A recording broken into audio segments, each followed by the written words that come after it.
Hello friends, welcome to my channel.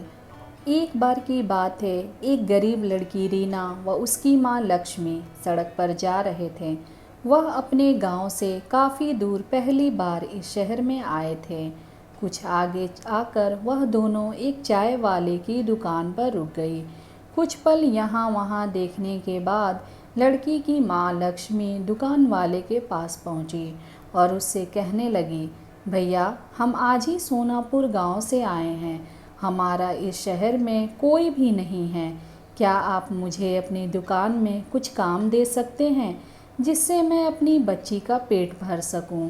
इस पर चाय की दुकान वाला कहने लगा, बहन, मेरे पास तुम्हारे लिए तो कोई बड़ा काम नहीं है और ना ही मैं तुम्हें इतने पैसे दे पाऊंगा। इस पर लक्ष्मी कहने लगी, भैया, मुझे पैसे की ज़रूरत नहीं है, मैं आपके बर्तन भी मांज लूँगी। बस आप उसके बदले में मुझे इतना खाना दे देना कि जिससे मेरी बच्ची का पेट भर सके। दुकान वाला कहने लगा, ठीक है बहन, लेकिन तुम रहोगी कहाँ?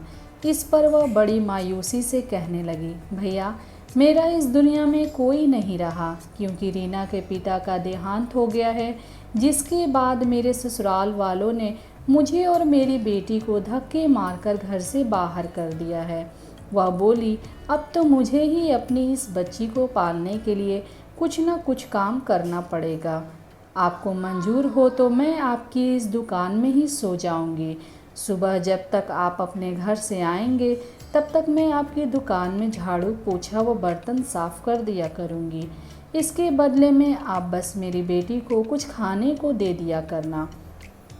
लक्ष्मी की ऐसी बातें सुनकर चाय वाले का मन पिघल गया और उसने लक्ष्मी की बात मान ली। दोनों माँ बेटी वहीं दुकान में रहने लगी और काम करने लगी। ऐसे ही उनका समय बीतने लगा। एक दिन चाय वाला उससे कहने लगा, बहन, मैं तुम्हारे लिए पास के कारखाने में बात करूँगा। जिसमें मेरी चाय जाती है, उसके मालिक का स्वभाव बहुत अच्छा है। उनके पास तुम्हारे लिए कोई काम होगा तो वह तुम्हें अवश्य ही काम देंगे, जिससे तुम्हें व तुम्हारी बेटी को एक अच्छा ठिकाना मिल जाएगा। यह कहकर चाय की दुकान वाले भैया ने जब कारखाने के मालिक से उन दोनों के बारे में बात की तो मालिक ने कहा, ठीक है, हमारे घर पर एक काम करने वाले की आवश्यकता है, इसीलिए तुम उसे हमारे घर भेज देना। वह चाय वाला लक्ष्मी व उसकी बेटी को मालिक के घर भेज देता है, जहाँ पर मालिक की पत्नी लक्ष्मी को घर का पूरा काम समझा देती है और साथ में यह भी समझा देती है कि तुम्हारी बेटी रीना मेरी बेटी समायरा से दूर रहे, जिससे उसे किसी भी तरह के इन्फेक्शन या बीमारी का खतरा ना रहे। एक दिन लक्ष्मी रसोई में काम कर रही होती है कि अचानक उसकी बेटी रीना के चीखने की आवाज़ सुनाई देती है।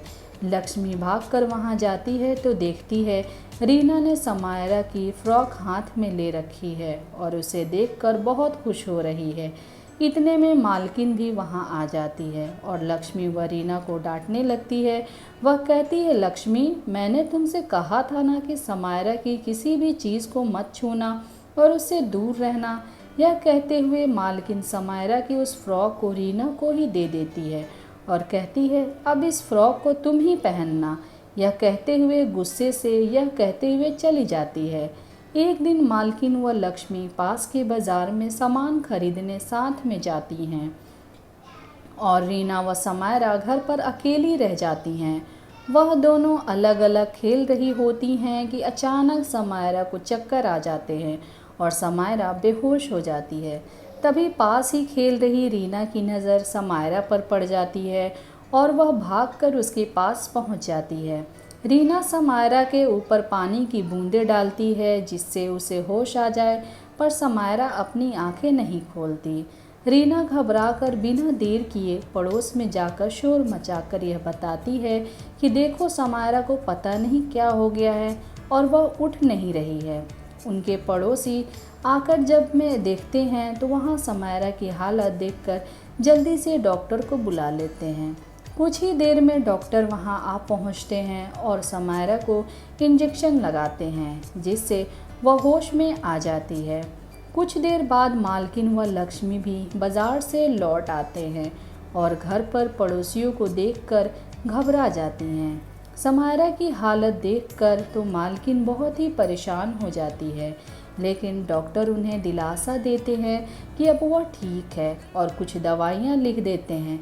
समायरा की मम्मी उसके पापा को भी फ़ोन करके बुला लेती है। डॉक्टर भी दोनों को समझाते हैं कि ब्लड प्रेशर कमी हो जाने की वजह से समायरा को चक्कर आ गए थे और वह बेहोश हो गई थी। ऐसे में अगर सही समय पर रीना पड़ोस में जाकर लोगों को नहीं बुलाती तो कुछ और भी हो सकता था। वह रीना की बहुत तारीफ़ करते हैं और कहते हैं अगर यह समझदार लड़की यहाँ ना होती तो पता नहीं आज क्या हो जाता। डॉक्टर की यह बात सुनकर समायरा की मम्मी पापा बहुत खुश होते हैं और रीना व समायरा को साथ में खेलने की इजाज़त दे देते हैं, जिससे लक्ष्मी की परेशानी और भी सुलझ जाती है। अब वह खुशी खुशी मन लगाकर उनके घर में काम करती थी और अब उसे अपनी बच्ची की भी चिंता नहीं रहती थी, क्योंकि अब रीना और समायरा सारा समय साथ में खेलते रहते थे। इस प्रकार एक गरीब माँ और उसकी बेटी, जिसका कोई सहारा नहीं था, उन्हें सहारा मिल जाता है और खुशी खुशी उनका जीवन व्यतीत होने लगता है। इसीलिए हमें कभी भी जीवन की कठिनाइयों के सामने हिम्मत नहीं हारनी चाहिए और डटकर उनका सामना करना चाहिए।